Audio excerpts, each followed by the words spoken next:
Hola y bienvenidos una vez más al lado B7.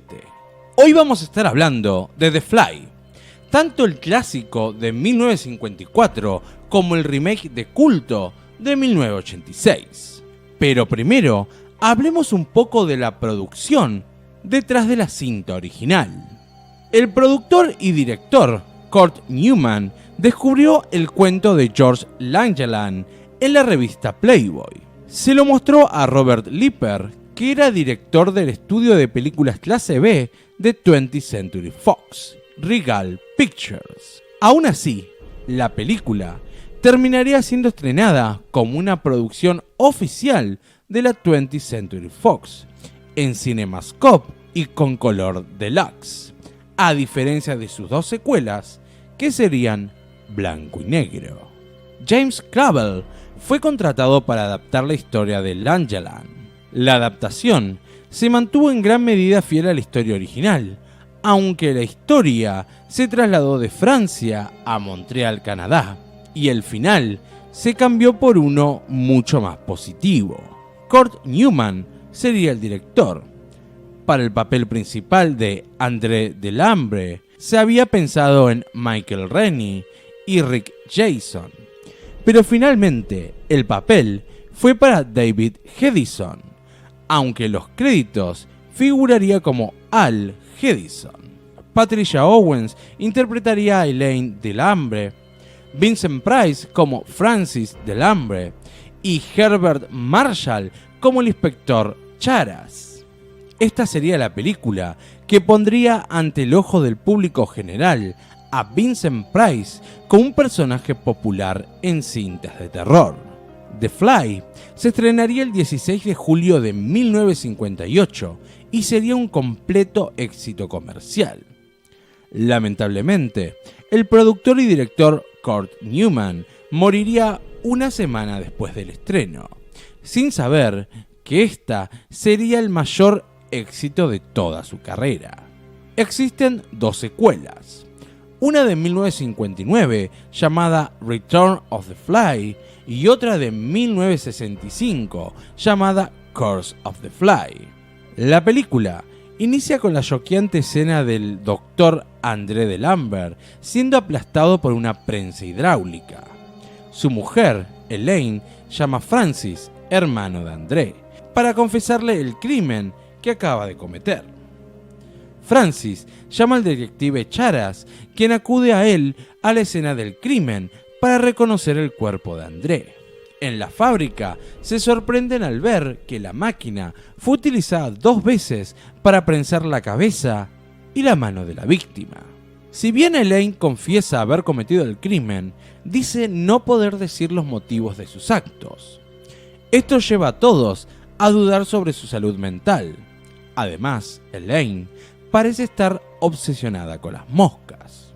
Pero esto parece no ser tan descabellado cuando Philippe, sobrino de Francis, dice haber visto la mosca de cabeza blanca que tanto busca su madre. Esta película empieza con la impactante escena de la prensa, con un crimen y un misterio que escala poco a poco. El suspenso es el principal sustento de esta cinta. Si bien hoy muchos conocen la idea detrás de la película, verla en su estreno en aquel momento realmente genera una curiosidad de no saber hacia dónde nos llevan realmente. En un primer momento sabemos que Elaine cometió el crimen, pero el motivo es todo un misterio. Algo también interesante es el hecho de que Francis confiesa estar enamorado de su cuñada. Y esto es algo que nos dará el motivo del por qué se esfuerza tanto en encontrar una respuesta que exonere a Elaine de este crimen. Pero el misterio se expande aún más cuando surge el tema de la mosca de cabeza y pata blanca. Y será desde este punto, con la confesión de Elaine, que la cinta se remontará al pasado, contando todo lo que pasó previamente hasta el punto de inicio de la película. Durante toda la siguiente parte de la película recorreremos la historia de Elaine y su marido, André, que vivieron durante estos meses. Una vez que André sufre el accidente con la mosca, se genera muchísimo suspenso sobre cuál es su verdadero aspecto. Y esto está muy bien logrado, porque cuando finalmente su rostro es revelado, se logra un gran impacto, que como espectador es difícil ignorar. Esta es una historia que cubre varios temas. Por un lado, la lucha constante que tiene André contra sí mismo, contra la parte de la mosca que comienza a tener control sobre su cuerpo y su mente. La lucha contra un instinto más básico. Por otro lado, tenemos el hombre, la ciencia y la búsqueda de la verdad y el conocimiento. ¿Hasta dónde es el límite? ¿Qué tan cuidadosos debemos ser cuando nos adentramos en lo desconocido? Por más buenas que sean nuestras intenciones. Y finalmente, también tenemos una historia de amor trágico.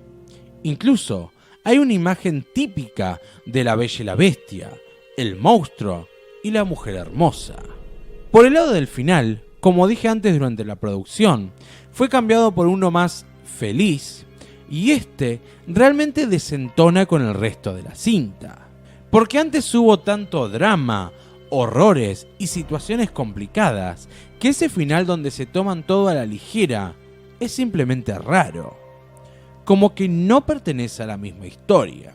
Más allá de ese detalle, es una buena película de su época. Claramente, una de las mejores producciones clase B de su momento.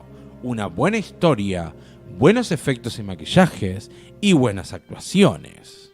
Una historia de suspenso y terror que es indiscutiblemente icónica.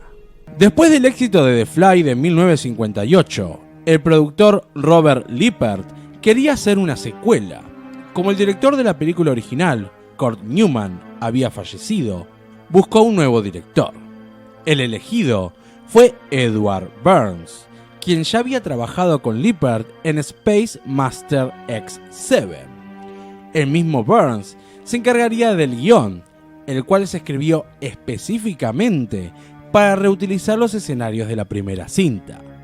A diferencia de la primera parte, para amortiguar costos, sería filmada en blanco y negro. El único actor que retornaría para esta secuela sería Vincent Price. También querían que regresara Herbert Marshall como el inspector Charas, pero debido a una enfermedad, se lo reemplazó por John Sutton como el ayudante de Charas. De esta manera, el elenco estaría compuesto por Vincent Price como Francois o Francis Delambre, Brett Halsey como Philip Delambre, David Frankham como Alan Hinds, Daniel Demetz como Cecil Bonnard y John Sutton como el inspector Beckham. Se estrenó en julio de 1959 como parte de una función doble junto a la cinta The Alligator People. La película comienza en el funeral de Elaine Delambre. El pequeño Philip ya es todo un adulto y es abordado por un hombre que dice ser un periodista y que busca respuestas del oscuro caso de la muerte de su padre, André Delambre. Philip le pide a su tío, Francois, que le cuente la verdad. Finalmente, Philip decide continuar con el trabajo de su padre en secreto, junto a uno de los empleados de su tío, Alan Hinds. Cuando Francois se entera de esto, trata de detenerlo, pero termina siendo chantajeado por Philip y decide ayudarlo a continuar su trabajo, siempre y cuando pueda supervisarlo. Pero más adelante descubriremos que Alan no es quien dice ser en realidad, y alguien está siguiendo a Alan. Si bien el único actor en volver de la película original es Vincent Price para retomar el papel de Francois Delambre, sí veremos el retorno de otros personajes, pero interpretados por nuevos actores. Es así como veremos a Philip Delambre ya adulto, el ayudante del inspector Charas en el caso original, Beckham, y Gastón, el sereno que descubre el cuerpo de André en la primera cinta, en un breve cameo. Si bien la cinta original tiene un cierre relativamente feliz, esta continuación comienza enmarcando en que todo lo que pasó sigue horrorizando a la familia, en especial a Elaine, quien no podía olvidar lo sucedido. Si bien Philip es quien decide seguir el experimento de su padre, dando la impresión de que lo hace de una manera para limpiar el nombre de este, también trata de hacerlo de la manera más cuidadosa posible, como lo pidió su tío, Quienes crearán el conflicto que lleva a la creación de esta nueva criatura será Alan, el poco confiable ayudante de Philip. Y esta premisa inicial de la cinta, de cómo llegamos a esta nueva criatura, está bastante bien pensada. La historia tiene ciertos puntos de giro hasta ese momento que justifican la creación de esta nueva criatura.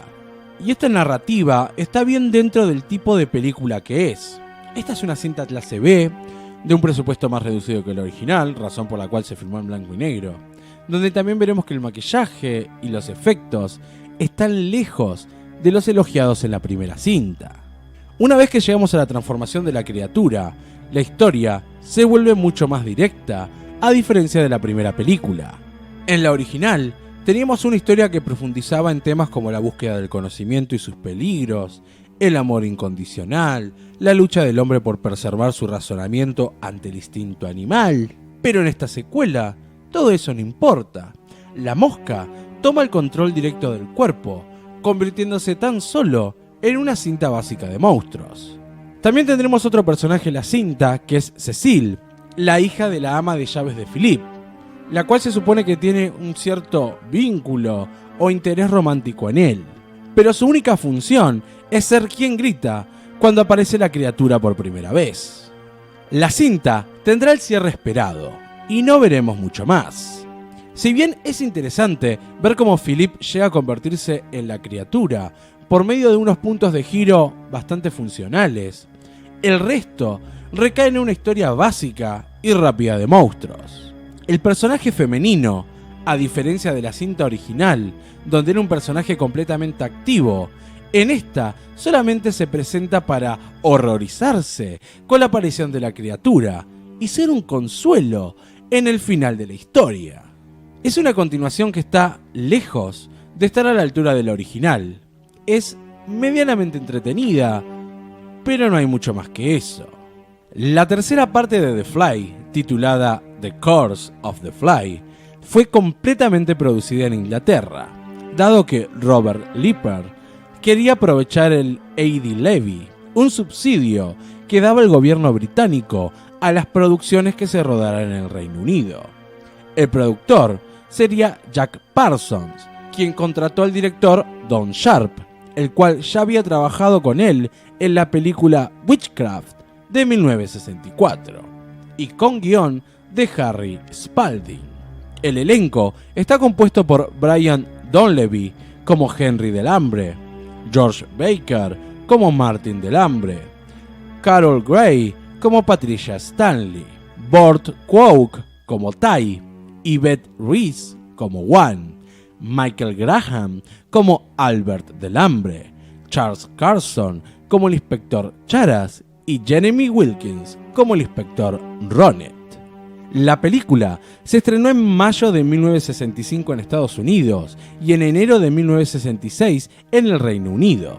Curiosamente, nunca tendría un lanzamiento oficial en VHS o Laserdisc hasta el 2007, donde fue parte de una colección en DVD de The Fly. La cinta inicia con una mujer escapando de un psiquiátrico que termina siendo ayudada por un hombre llamado Martin Delambre. Pronto descubriremos que Martin, junto a su padre Henry y su hermano Albert, continúan con los experimentos iniciados por su abuelo. Algo a establecer desde un principio en esta película es que, si bien sienta sus bases sobre la cinta original, realiza varios cambios en cuanto al pasado y el linaje de los personajes. De modo que Charas, el único personaje que regresa de las cintas anteriores, aunque interpretado por otro actor, cuenta como André Delambre, aunque nunca lo llaman por ese nombre, crea la máquina transportadora y experimenta con sí mismo.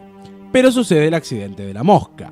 Mientras que cuenta esto, le muestra una foto de la criatura del inspector Ronet, foto en la que vemos a la mosca de la segunda película y no de la primera.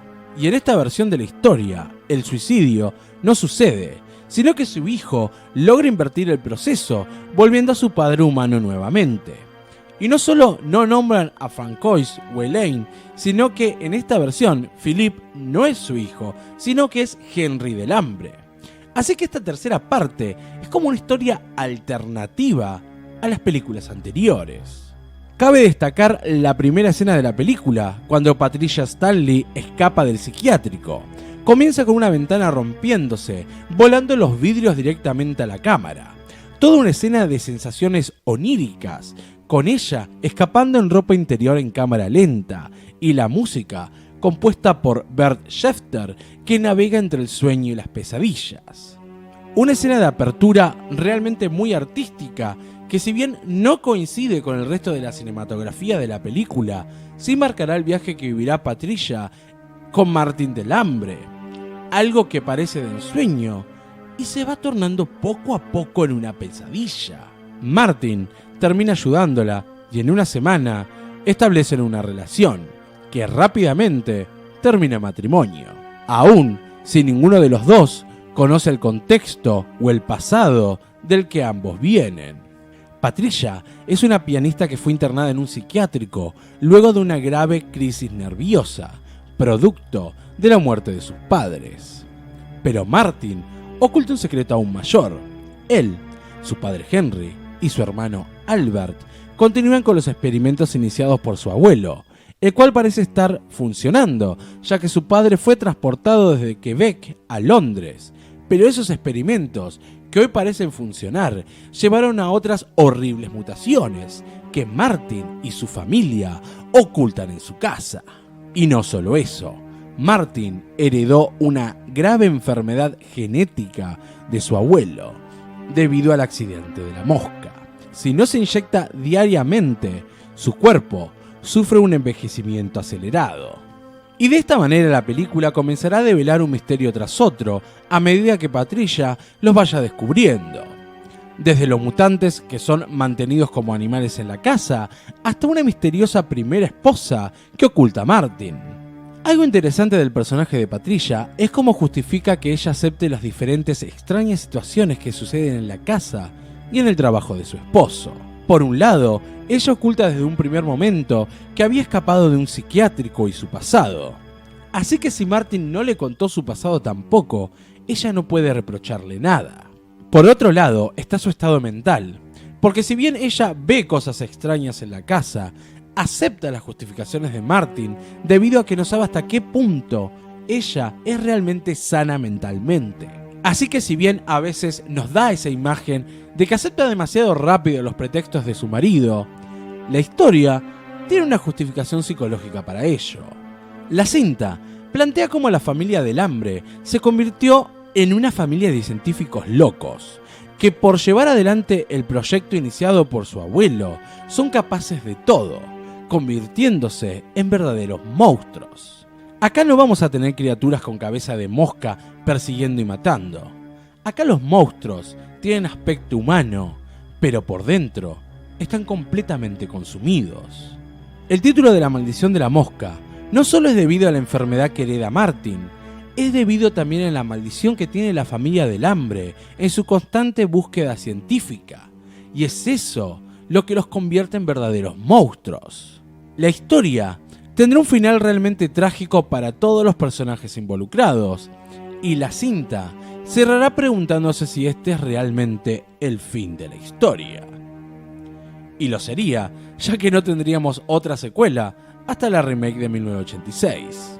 Si bien esta es una película clase B de bajo presupuesto, tal vez incluso más que la película anterior, logra algunas buenas escenas y momentos. El guión no es una maravilla, pero la idea detrás de la familia del Hambre, que se termina convirtiendo en científicos monstruosos, no deja de ser interesante.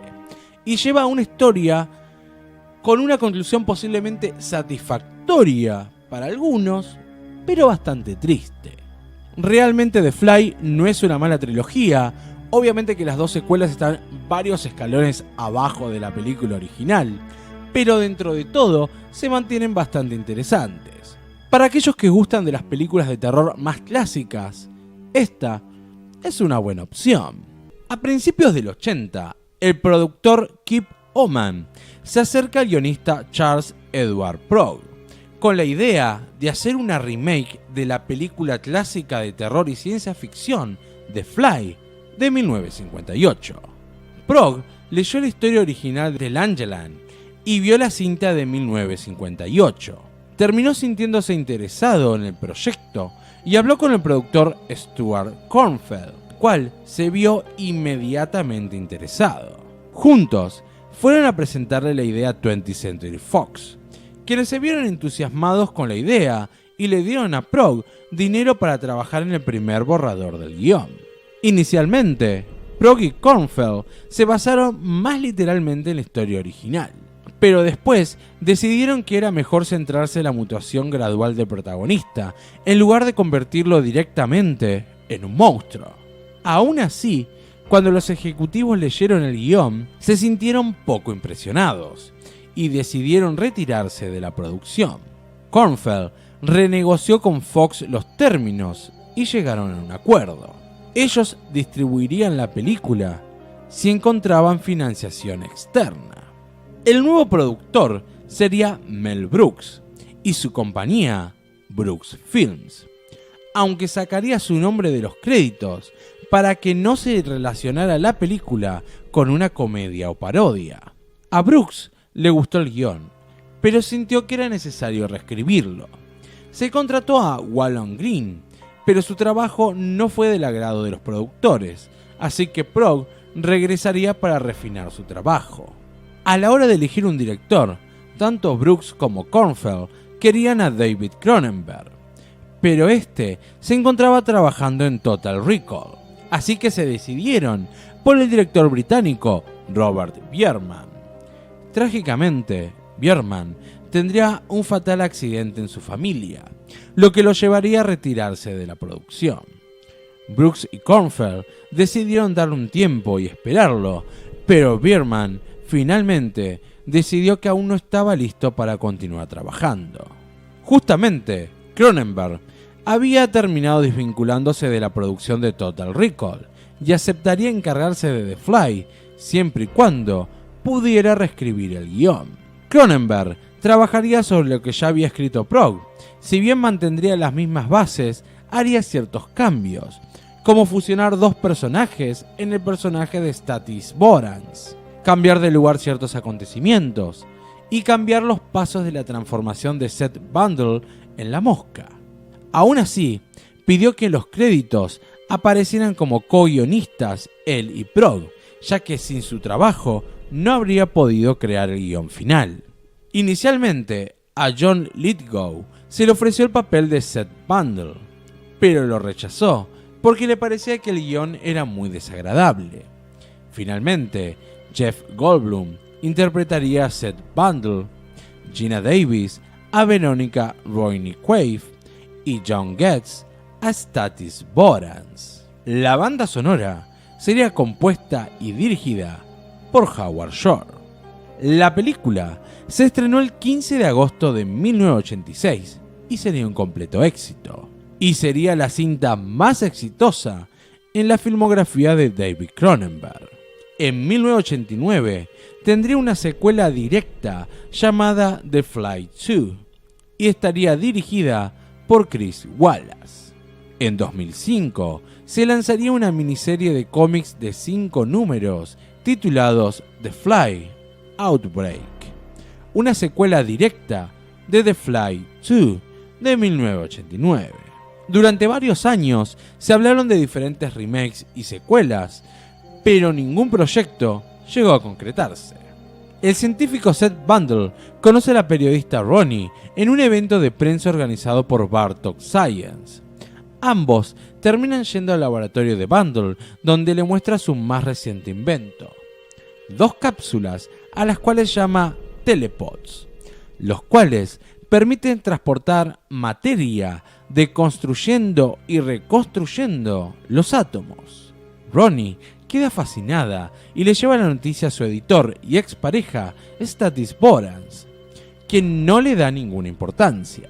Seth le pide que no publique nada por ahora, pero que la dejará documentar todo su experimento para que lo publique cuando esté listo.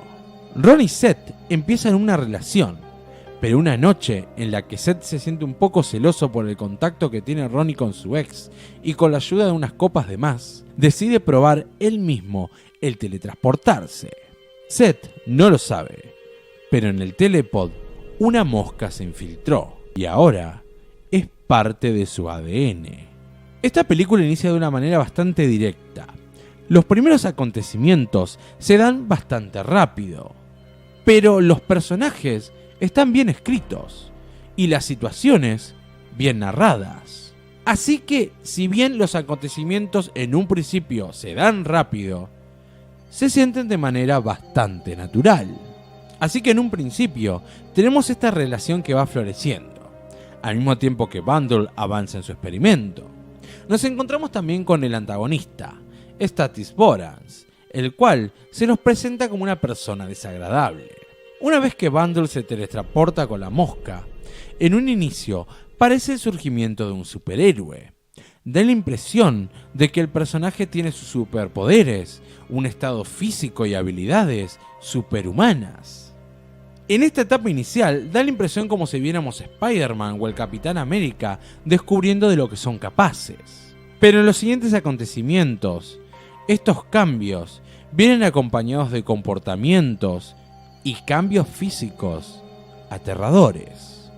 Realmente los efectos de esta cinta son grandiosos, llenos de maquillaje y efectos prácticos que han envejecido de una manera grandiosa. Por otro lado, se destaca la actuación de Jeff Goldblum, el cual tiene una personalidad y su forma tan particular de moverse y actuar, que funcionan de maravilla para el personaje de Seth Bundle en todas sus diferentes etapas. Cabe destacar el detalle de la puerta del laboratorio, que es igual a la usada en la película original. Algo sumamente interesante en esta cinta es que, si bien se la ve completamente diferente a la cinta original de 1958, mantiene los mismos temas y simbología de esta película.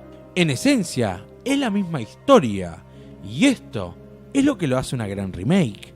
Los mismos temas de la original están presentes: la lucha del hombre contra el instinto, el hombre, la ciencia y la búsqueda de la verdad y el conocimiento, y obviamente el amor trágico, que en esta cinta es aún más dramático que en la película original. Realmente podemos ver lo duro y triste que es toda esta vivencia para el personaje de Ronnie. Otra cosa que se repite es la imagen de la Bella y la Bestia, o la Bella y el Monstruo. Esta imagen clásica de la criatura con la hermosa mujer en brazos, que recuerda al fantasma de la ópera, el hombre lobo o el monstruo de la Laguna Negra. También hace hincapié en la devastación del cuerpo y la mente a través de enfermedades como el cáncer y en algo tan simple como la vejez, la cual va desgastando nuestro cuerpo y mente. Si bien en su momento muchos críticos relacionaron esto directamente con el SIDA, el mismo Cronenberg dijo sentirse sorprendido por quienes hicieron esa conexión, ya que él no lo relacionó a esa enfermedad. El final de la cinta será sumamente trágico, y algo sorprendente es cómo va mutando tanto el personaje de Seth, que termina convirtiéndose en un monstruo y villano, al personaje de Statis. Este personaje, si bien no podemos dejar de verlo como desagradable y de poco fiar, termina siendo una especie de protector y salvador de Ronnie.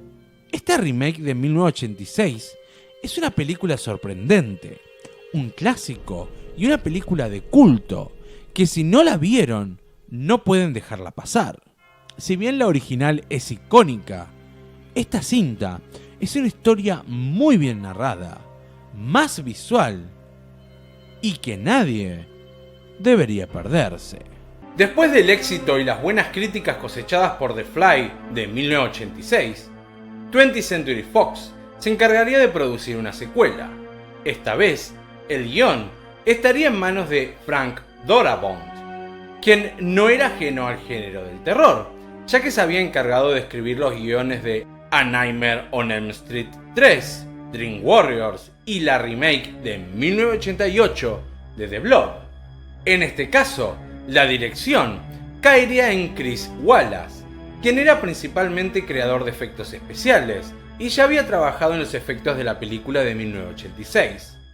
Esta sería la primera vez que se pondría en la silla del director, y tan solo lo haría 2 veces más. Una para el episodio Hasta la muerte de la serie de cuentos de la cripta, y para la película terror-comedia The Vagrant de 1992. Las criaturas estarían a cargo de Tom Sullivan, que ya había trabajado en películas como Evil Dead 1 y 2. El elenco está compuesto por Eric Stoltz como Martin Brundle, Daphne Zúñiga como Beth Logan, Lee Richardson como Anton Bartók y John Getz, que regresaría como Statis Borans. Él sería el único en regresar de la primera parte, ya que Geena Davis rechazó repetir su personaje debido a que moría al principio de la película, así que fue reemplazada por la actriz Saffron Henderson. Si bien Stoltz fue elegido para el papel de Martin, este fue primero ofrecido a Keanu Reeves, quien lo rechazó. También Josh Brolin fue considerado para interpretar al personaje. La película se estrenó el 10 de febrero de 1989. Varios meses después de la primera parte, vemos a Verónica dando a luz a un saco de larva en unas instalaciones cerradas de la empresa Bartók. Dentro del saco se encuentran un bebé perfectamente humano, por lo menos en apariencia. Anton Bartók se encarga del niño y lo mantiene encerrado en un laboratorio para estudiarlo.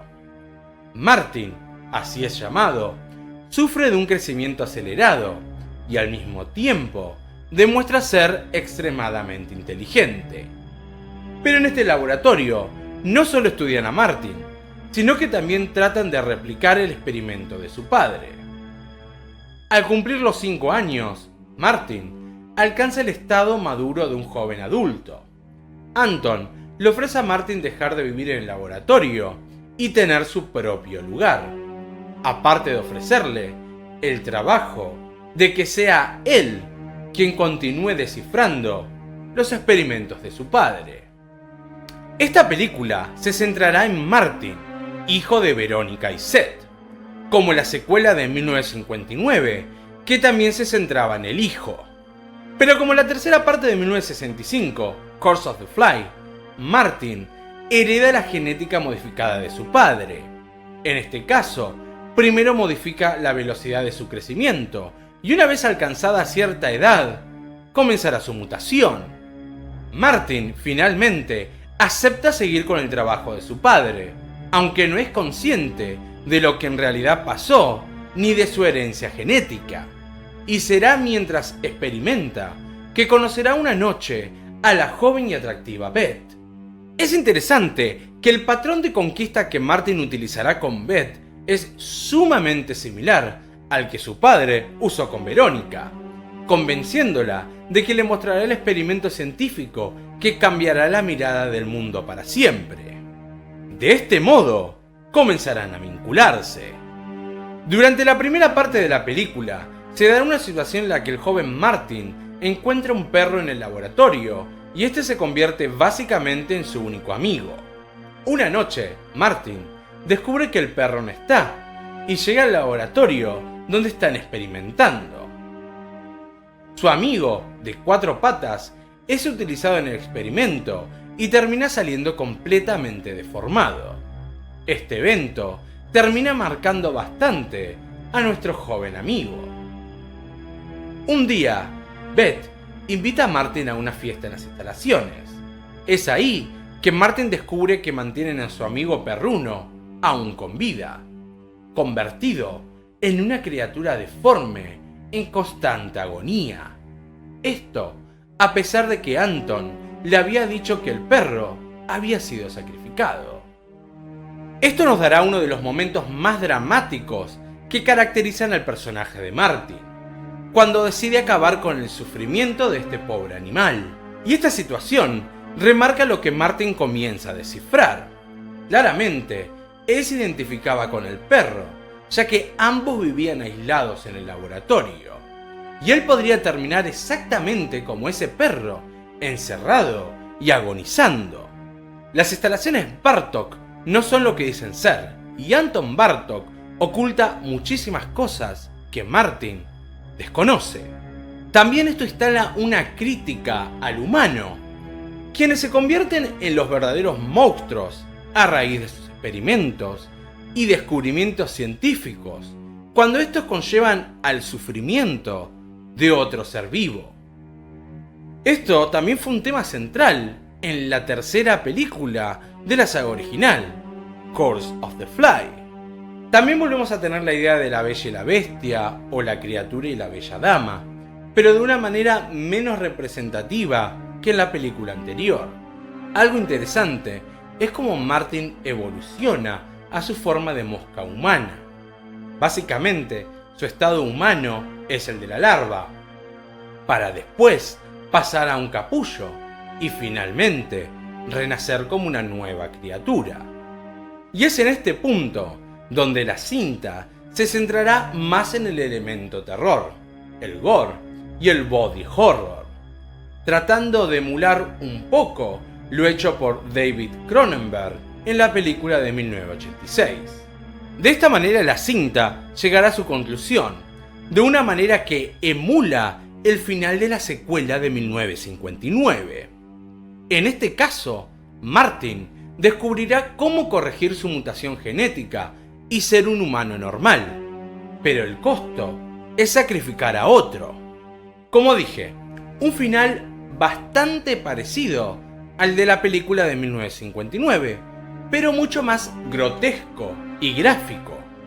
En sí, a esta película se la puede considerar como una remake de la secuela de 1959, que incluso toma ciertos conceptos y elementos de la tercera parte de 1965.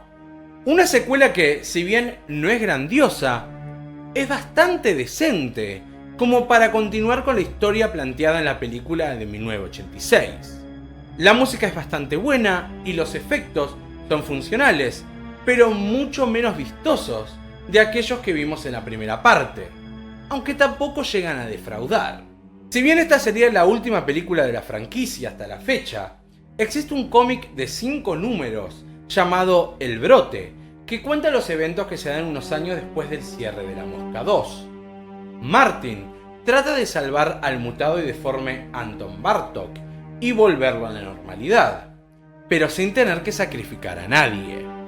Pero en uno de esos intentos termina acelerando el proceso y Anton se convierte en una mosca humana que intenta matar a todos en las instalaciones. La criatura es aniquilada, pero en el proceso varios trabajadores, incluido Martin, son bañados en su sangre. Como todos aquellos expuestos podrían llegar a estar infectados, son trasladados a una nueva ubicación y aislados para ver si realmente fueron infectados por la sangre mutada. Y resultará que poco a poco van surgiendo los síntomas en todos. Es un cómic con mucho hincapié en la sexualidad. Realmente no es una gran continuación, pero está ahí para quien quiera leerla. Y si están curiosos, les dejo el link en la descripción de la página de Lado B7, donde encontrarán dicho cómic. Recordá que podés colaborar con Lado B7, con Cafecito o PayPal. También ayuda muchísimo que des un like y te suscribas. Recordá seguir las redes sociales, visitar la página de Lado B7 y mi canal de Twitch. Eso es todo por este video y nos vemos la próxima acá, en la dimensión del Lado B7.